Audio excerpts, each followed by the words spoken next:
let's say we have this graph, and let's say it goes like this, and let's say this is your x-axis and here's your y-axis, and let's say this is -2, 3, and let's say this is -1, 1, and this is +1, 1, and this is 2, -3, and so we want to know, determine the intervals which the function is increasing, decreasing, or constant. This is problem 8.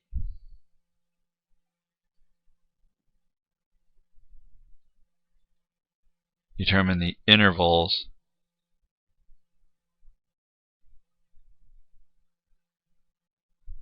where the function is, we'll start with increasing. So you look to the y values to see where it's increasing. So it's increasing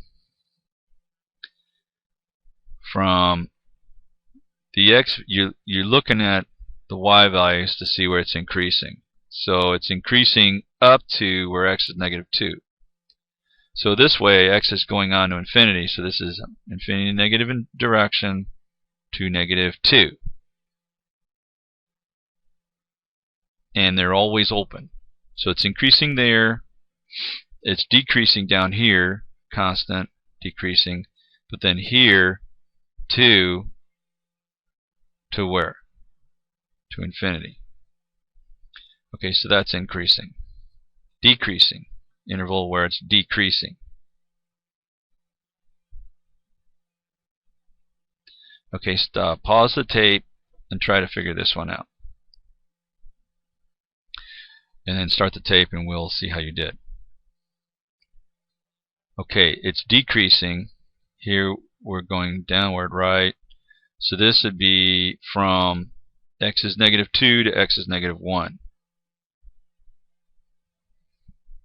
So you look to see with the y values if you're increasing or decreasing, but your intervals are going to be in the x values. This is constant here. And then it decreases again from x is 1 to x is 2. Okay.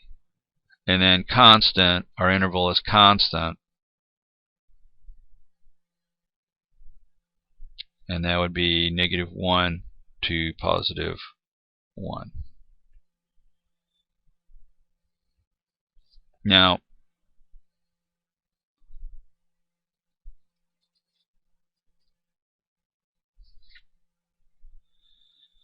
that's all we ask for that.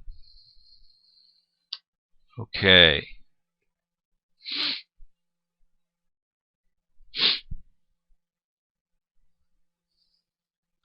Okay, next thing we want to do, this will be problem 9,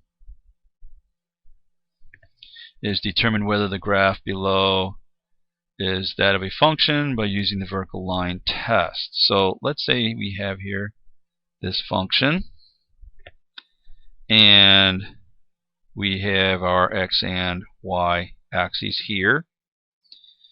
So now notice this is a parabola, so it's not like they're going straight up.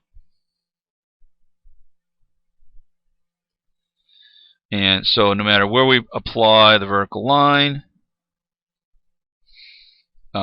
it only intersects at one point. So this would be function.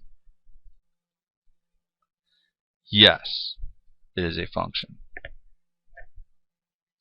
Alright, the domain. Now let's say this point is 2, 3. Our domain for any parabola, what is it? You should have said infinity to infinity. There's no x in the radical, there's no x in the denominator. Or there's no, in this case, there's no breaks, right? All you see is a graph. Okay, the range. Now, here, again, you want to draw a vertical line, but you go here and you're going to erase. And this is a definitive point, so this is what? You should have said 3. So therefore our range is closed at 3 to infinity. Alright, now let's say this point here is 4. Alright, and we want to know our intercepts. Now this you don't have to do algebraically because you just look at the graph. So in this case there would be no x-intercept. Well, what about the y-intercept? That would be at x is 0, y is at 4. Okay. Any symmetry? Is there any symmetry about the x or y axes?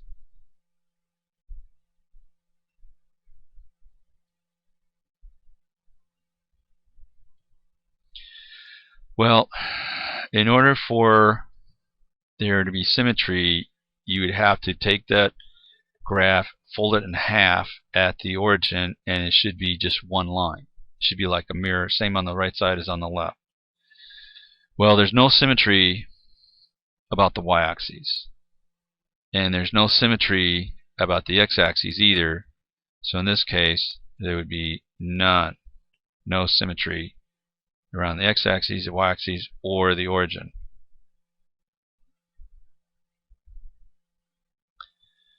Okay.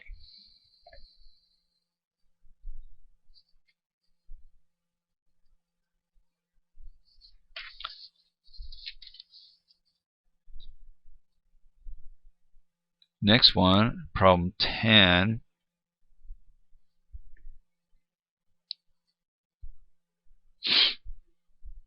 Let's say we have a problem such as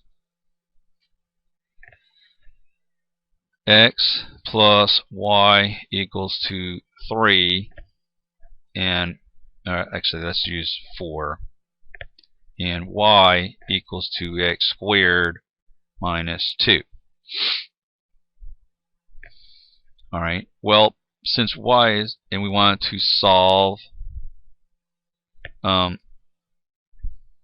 using the substitution method. So basically, since y is already isolated, you can just substitute it into this y here. So this is x plus, and then where the y was, you want to put parentheses. X squared minus 2 equals to 4. And the reason why you want to do that is if this is a minus, you're going to have to distribute that minus. So we get x squared plus x minus 2, and then we're going to apply minus 4 to both sides because we want to get it equal to 0 because it's a quadratic. So that's x squared plus x minus 6 plus x minus 6 equals to 0. And what are we going to do now? You should have said we are going to factor. Put in our x's. What are the signs going to be? Because C term is a minus, the signs are going to be opposite. Look at factors of 6, 1 and 6, 2 and 3. We want factors of 6 that will subtract to give us 1. So this will be 3 and 2, so we get x plus 3 equals 0, and x minus 2 equals 0. X equals to negative 3, x equals to positive 2. So we have our x values, but we have to find our y values. So we can substitute that back in to the first equation, since that would be easier one to work with. And so this would be negative 3 plus y equals to 4. And we would solve for y. Isolate the y. And we get y equals to 7.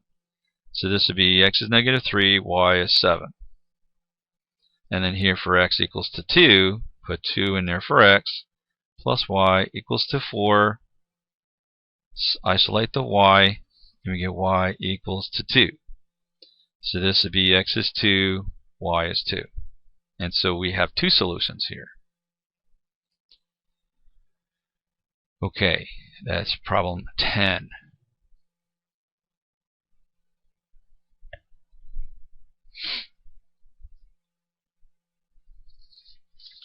And that's all of it. That is our review for the Unit 2 test. Please let me know if you have any questions. There are questions that you will be answering. Not all of these will have to be answered, but you will need to answer some questions for the review on this assignment. And have a great day.